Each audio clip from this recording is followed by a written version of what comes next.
नमस्कार दोस्तों, आज की हमारी कहानी है साड़ी का पल्लू। देखा तुमने, देविका की बहू यहाँ से शहर क्या गई, पूरी शहरी ही हो गई। यहाँ थी तो साड़ी पहनती थी और सर से पल्लू जरा न सरकता था।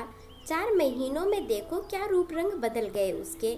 देविका जी की पड़ोसन गीता ने एक पड़ोसन रेखा से कहा, जाने देना, तुझे क्या पड़ी, उसकी बहू है वह जाने, तू तो अपनी बहू को देख। रेखा कहकर बात खत्म कर अपने घर चली गई। अपने घर की बालकनी में खड़ी देविका जी के कानों में भी इन दोनों की बातचीत पड़ गई थी, पर वह कुछ बोली नहीं। तन्वी इन सब बातों से अनभिज्ञ थी।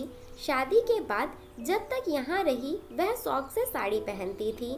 नई होने की वजह से पल्लू भी लेने से परहेज नहीं कर रही थी। पर जब वह पति के साथ रहने बाहर दूसरे शहर गई तो उधर अपने हिसाब से रहने लगी थी। कुछ दिनों के लिए देविका जी साथ में रहने गई थी। बहू को सलवार सूट में देखा भी था। ऊपर से उसकी बड़ी बहू भी सलवार सूट पहनती ही थी। उन्हें कभी कोई आपत्ति भी नहीं हो रही थी। इसलिए जब तन्वी संदीप के साथ होली पर घर आई तो देविका जी ने कह दिया था, बहू तुम्हें यहाँ भी सूट पहनना हो तो पहन सकती हो, तुम्हारी जेठानी भी तो पहनती ही है।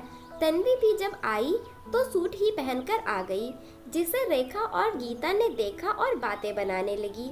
होली वाले दिन शाम के वक्त सब एक दूसरे के घर गुलाल खेलने जाते थे। यह लोग भी देविका जी के घर आई। जेठानी और तन्वी दोनों मेहमानों के स्वागत में लगी हुई थी। रेखा गीता के साथ और भी महिलाएं आई थी। तन्वी सबको बारी बारी से प्रणाम कर नाश्ता देने लगी।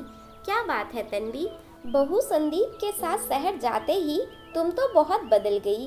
गीता से रहा नहीं गया तो उसने कह दिया, हाँ हम भी देख रहे हैं, यहाँ से जितनी बहुएं बाहर जाती हैं सबके हवा पानी बदल जाते हैं। कुछ और महिलाओं ने भी कहना शुरू कर दिया।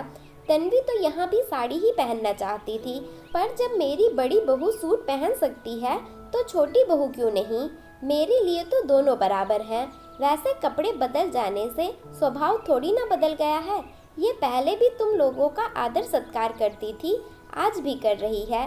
इसमें कोई बदलाव आया हो तो बोलो। देविका जी बस इतना कहकर चुप हो गई। इसके बाद कोई कुछ न बोला। सब खा पी कर एक दूसरे को गुलाल लगाकर चली गई। जाते जाते गीता ने भी देविका जी को अपने घर आने का न्योता दिया। रेखा, गीता के घर जब जाएगी मुझे भी लेते चलना, देविका जी ने धीरे से गीता से कहा। कुछ देर बाद देविका जी रेखा के साथ गीता के घर पहुंची। बहू जरा गुजिया, दही बड़े और लस्सी लेकर तो आ, देख तो सही कौन आई है। गीता जी ने बैठे बैठे कहा, आपकी सहेलियां ही तो आई हैं, आप दे दो उनको जो देना है। मैं काम करके थक गई हूँ, बस सुबह से हुक्म दिए जा रही हैं। गीता जी की बहू ने बुदबुदाते हुए रसोई घर में से कहा। गीता जी दोनों के सामने अपना सा मुँह लेकर रह गई। धीरे से उठी और रसोई की ओर बढ़ने लगी।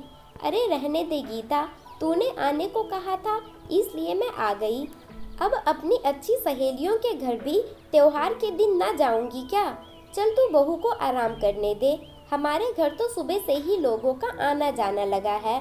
दोनों बहुओं से कहा भी जरा जाकर थोड़ा आराम कर ले, तो कह रही थी साल में एक बार ही तो त्योहार आता है, इसमें ही तो सबसे मिलना जुलना होता है। व्यंग करते हुए पर मजाक में देविका जी ने भी आज अपनी बात कह ही दी। सही है देविका, तेरी बहू का कोई मुकाबला नहीं। मैं भी ना जाने कहां से दिमाग में बैठा रखी थी कि साड़ी पहनकर सर पर पल्लू रखने से ही बहू संस्कारी होती है। एक मेरी बहू है, सिर से पल्लू सरकने ना देती है, इतने पिन मार कर रखती है। पर देख लो, तुम लोग आई तो सामने भी ना आई, और तुम्हारी बहू ने कितने अच्छे से सब काम संभाल रखा है। गीता जी अपनी बहू के रवैये से आहत हो बोली। गीता, यह संस्कार उन्हें हम नहीं देते, यह तो वह अपने मायके से लेकर आती हैं।